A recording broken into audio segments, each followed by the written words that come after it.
신호를 신했습니다. 오늘은 서양마 중금의 수수께끼이라는 책을 읽어볼 겁니다. 읽어보도록 하겠습니다.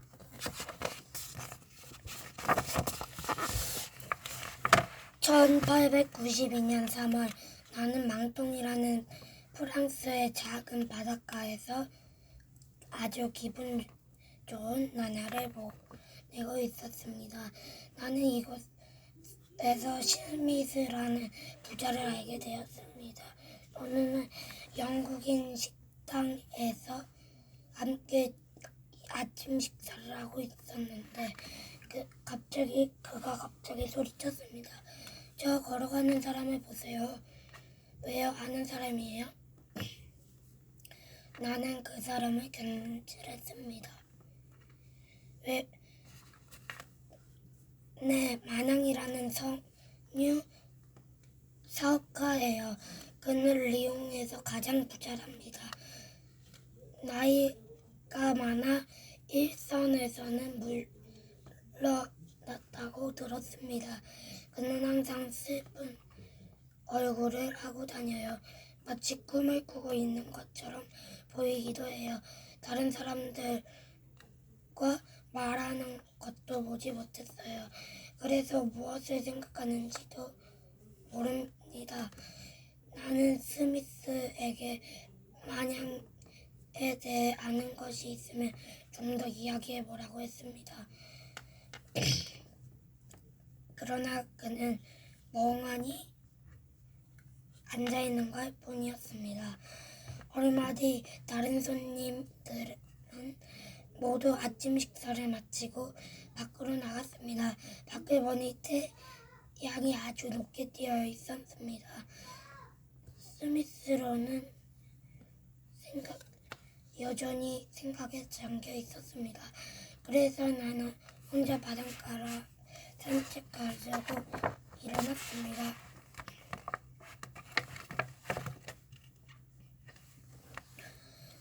내가 막 나가려고 했대.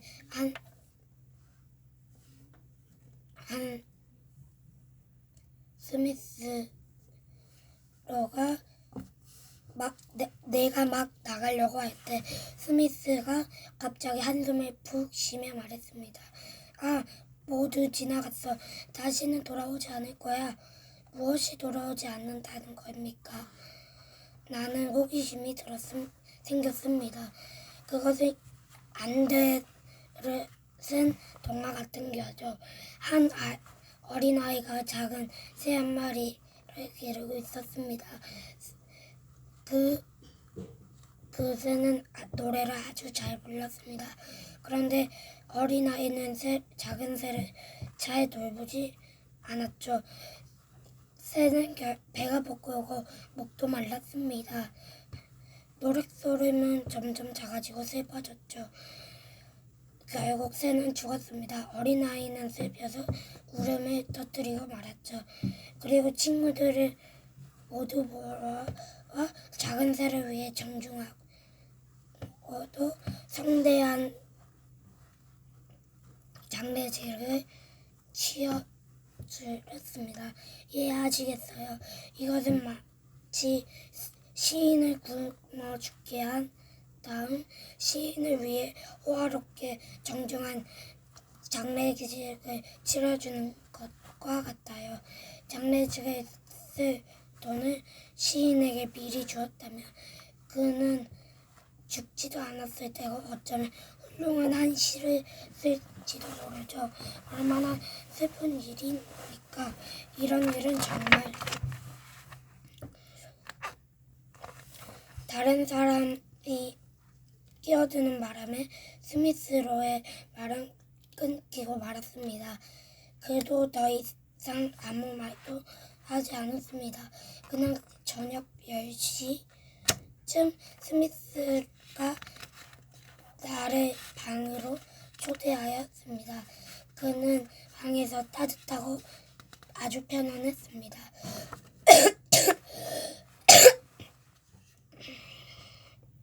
우리는 의자에 앉아 위스키를 마시면서 이야기를 나누고 있었습니다.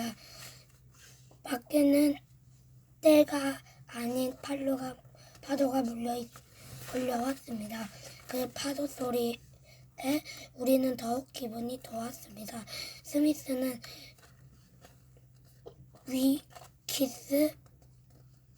위스키를 2잔 마신 다음 말을 꺼냈습니다. 당신과 이렇게 한가롭게 말을 나눌 수 있어 정말 좋군요.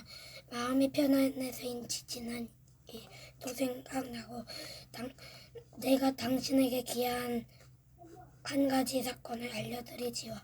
이것은 나와 새 친구의 비밀이에요.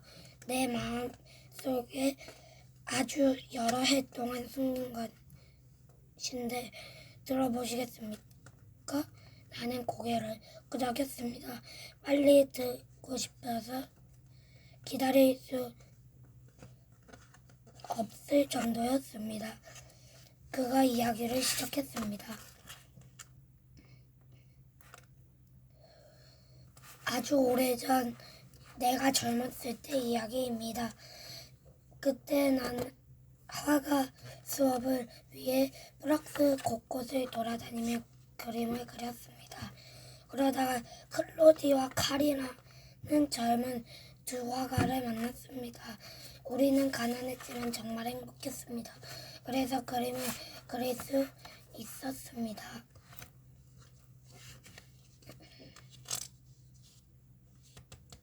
함께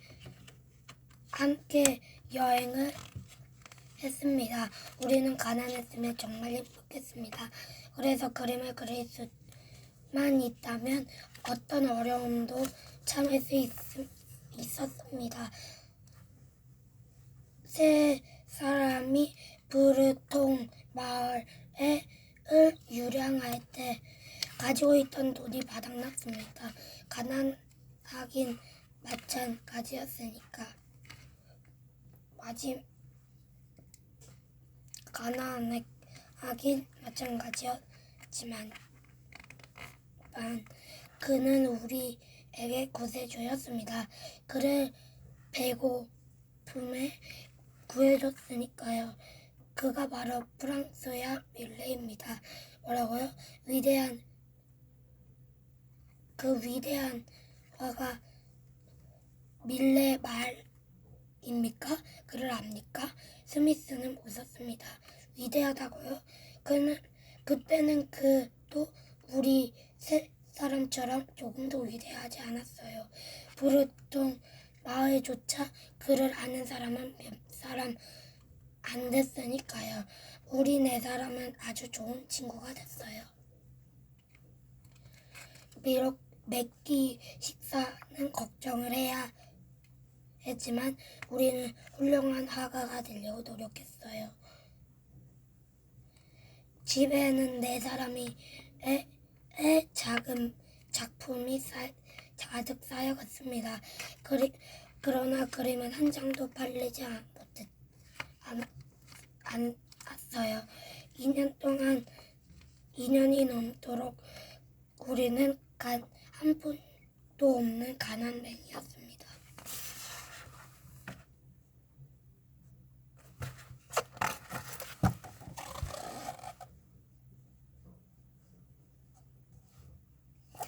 스미스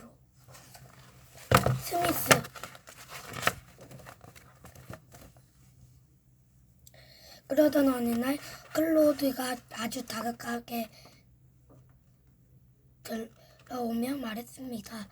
큰일 났어. 방금 마을의 상점 주인들이 하는 말을 들었는데 밀린 빚을 다 갚지 않으면 우리에게 작은 당근 한 뿌리도 줄 수 없대.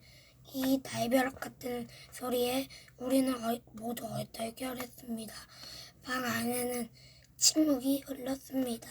밀레가 한숨을 쉬며 말했습니다. 방법이 없어. 해결 방법이 아무도 생각나지 않아. 너희들은 아무도 대답하지 않았습니다. 칼은 일어나서 방을 왔다 갔다 하다가 갑자기 한 폭의 기름에 서서 큰 소리로 말했습니다. 답답할 노릇이군. 밀레의 그림 민종을 봐. 정말 당근 정말 이 그림에 이 당근 한 뿌리만큼 가치가 없단 말이야? 아니야. 이 그림은 아주 훌륭해. 틀림없이 큰 돈이 될 만한 가치가 있어. 모두가 입을 모아 말했습니다.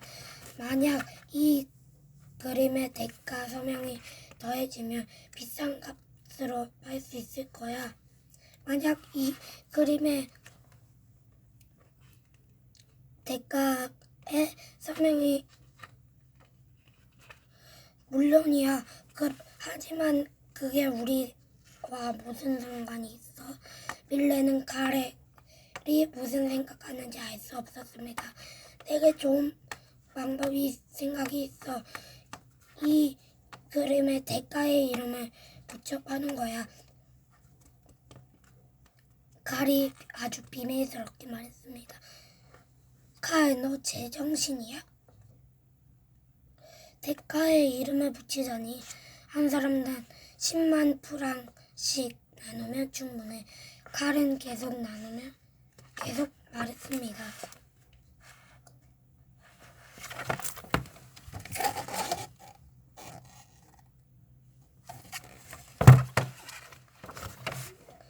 큰일이다. 칼이 열이 나서 헛소리를 하고 있는 거야.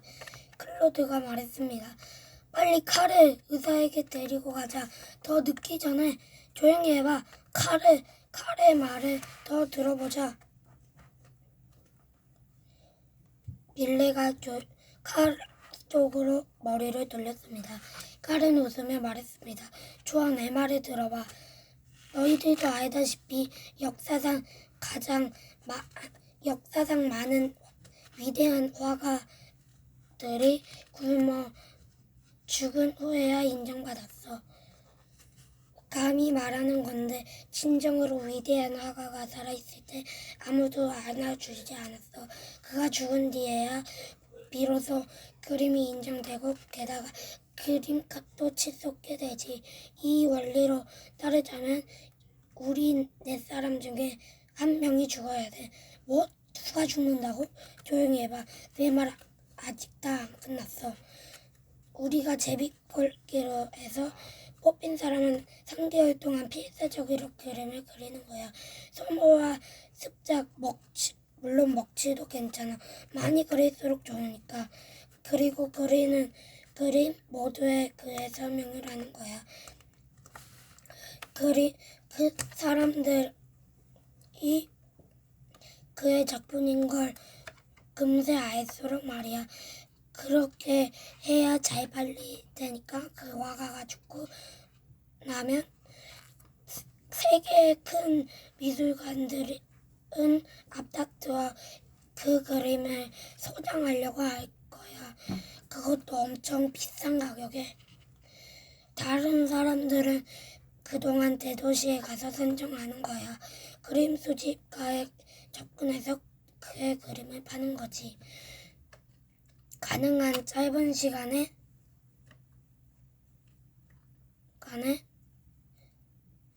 그의 이름을 널리 알려야 돼. 대화가는 지위가 확정되게 기다리다가 우리는 그의 사망 소식을 사람들에게 알리는 거야. 그런 다음 성대한 장례식을 치르면 우리 계획은 성공하는 거지. 칼의 말을 마치고 친구들을 둘러보았습니다. 밀레가 말했습니다. 성공할 수 있을까? 또 제비 뽑힌 사람은 죽어야 되다니. 그게 말이나 돼? 정말 죽는 게 아니라 단지 이름만 바꾸는 거야. 그런 후에 일단 몸을 숨기는 거지. 전 세계 사람들이 가짜로 죽은 이 화가를 슬프게 애도할 때를 기다렸다가 우린 칼의 말이 끝나기도 전에 모두 흥분해서 이 기가 막힌 계획에 대해 토론을 했습니다.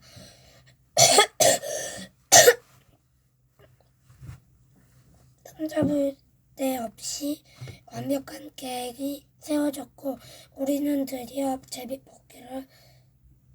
제비를 뽑았습니다. 그 결과 밀레가 일찍 죽어야 된다는 대화가 됐습니다.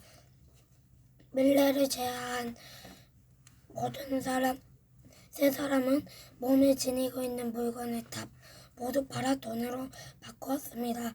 돈의 일부분을 고생스럽게 그려야 할 밀레에게 남겨주었습니다. 3개월 동안 최소한 당근만 먹고 지낼 수 있어야 하니까요. 남은 돈은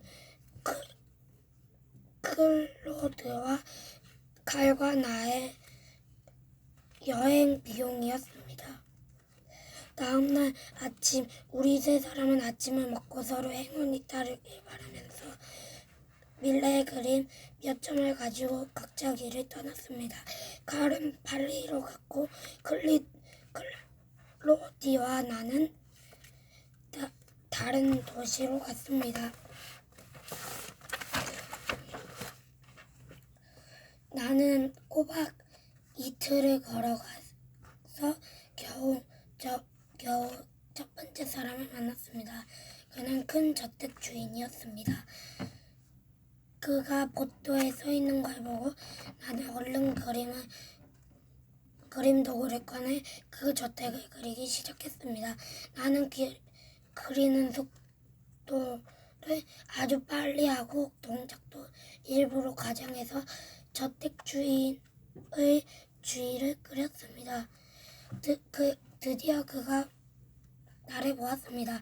그가 어느새 달려와 내 등 뒤에서 그림을 보고 서 있었습니다. 그가 말했습니다. 정말 잘 그리는군요. 정말 아주 아름다워요. 그는 아주 약간 과장을 섞여가며 내 그림을 칭찬했습니다. 나는 기회가 찾아왔다고 생각했습니다. 그는 그래서 배낭 속에서 밀레의 그림을 한 장 꺼내들고 밀레의 서명을 가리켰습니다. 이분을 아세요? 이분은 저의 스승님이죠. 저의 그림은 이 부분의 그림에 비하면 천만 분의 1도 마치지 못합니다. 저택 주인은 잠자코 있었습니다. 플랑스 밀레의 서명은 한 번도 본 적이 없겠군요. 그가 밀레의 서명을 알아보지 못한 건 당연했습니다. 그러나 그는 자신의 견문이 좁다는 걸 들키고 싶지 않아 이렇게 말했습니다. 참 그렇지, 이것이 밀레의 그림이지. 잠시 기억이 나지 않았을 뿐이에요. 아마 멀리가 혼란스러워서 그런 것일 겁니다. 그는 나에게 밀레의 그림을 팔라고 했습니다. 나는 내가 아무리 가난해도 스승의 그림은 팔 수 없다고 말했습니다. 결국 그는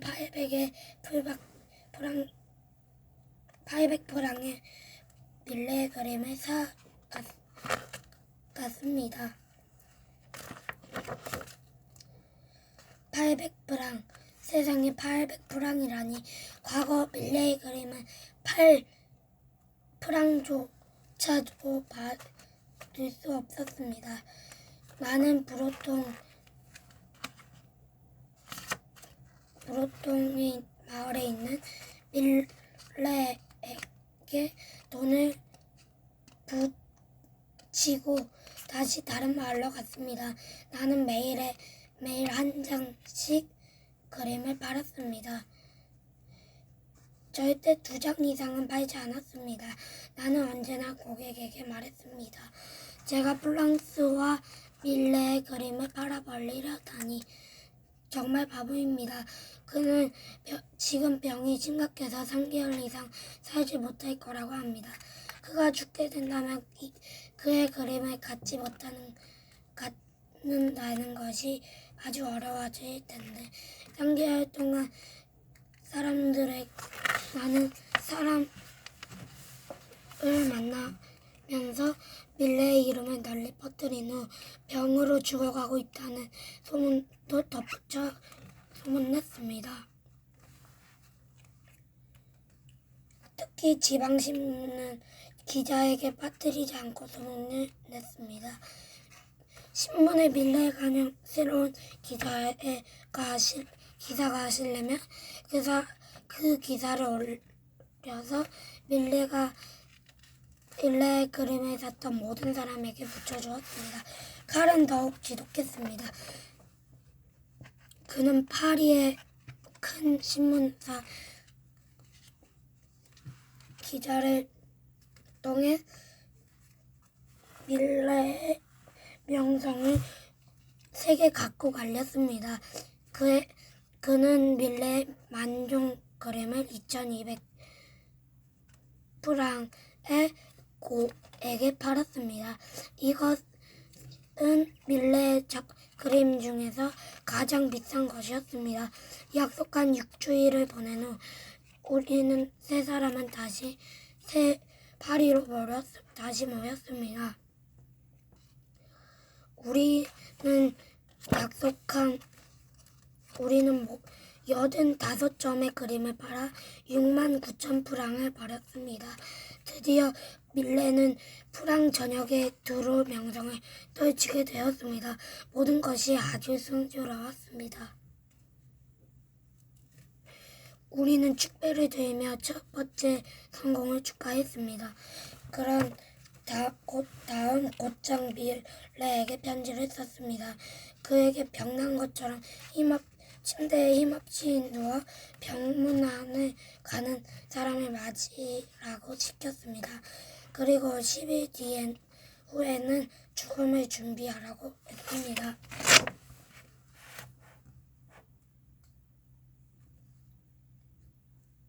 자, 나와 클로드는 브록동 마을에 가서 위독한 밀레를 몰아보았습니다. 그리고 병문안에 온 마음씨 좋은 사람들이 이제 그만 떠나달라고 부탁했습니다. 그런 다음 파리에 머물고 있는 칼에게 밀레의 사망 소식을 신문사에 알려도 좋다고 전했습니다. 당신은 지구를 뒤흔든 그 장례식을 기억합니까? 유럽 여러 나라와 미국의 명사들이 거의 참석한 그 장례식을 고난을 함께 우리 4명의 친구들이 관에 들었습니다. 그 관 속에는 밀랍으로 만든 인형이 들어 있었습니다. 밀레는 죽은 밀레의 친척으로 가장하고 우리는 함께 관을 들고 자기의 장례식에 참여했습니다. 이상이 스미스의 이야기였습니다. 아, 이런 일이 밀레가 자기 관을 들다니 나는 믿을 수가 없었습니다. 그렇지만 사실이에요. 당신도 기억하지요. 밀레가 죽은 후 그의 그림 값이 얼마나 뛰었는지 처음은 우리도 이처럼 성공할 거라고 생각하지 못했어요. 스미스는 과거로 돌아온 듯했습니다. 당신의 이야기는 믿기 어렵군요. 그렇습니까? 상상하기 어려운 일이지요. 밀레는 나중에 어떻게 됐습니까? 나는 호기심에 참을 수 없어 물었습니다. 내가 만약 내가 알려주면 비밀을 지킬 수 있습니까? 스미스는 나를 가만히 응시했습니다. 절대 말하지 않기로 맹세하겠습니다. 그렇다면 좋아요. 당신이 아침에 식당에서 본 그 사람을 기억합니까? 그가 바로 프랑스와 밀레입니다. 정말이에요? 당신이 리옹 섬유 사업가라고 말한 그 사람이요? 그래요. 이번에는 사르님이 천재를 굶어 죽게 하지 않았어요. 천재가 마땅히 받아야 보답을 다른 사람 주머니에 속에 옮기지 않았고요. 이것들은 우리 스스로 얻은 것입니다. 어떠셨나요? 재밌었나요? 재밌겠으면 구독, 좋아요 꾹꾹 다음 시간에 안녕.